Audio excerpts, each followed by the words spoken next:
Volevamo ogni sera queste mani in le mani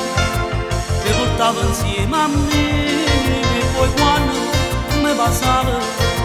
mi facevi sentire bene quando poi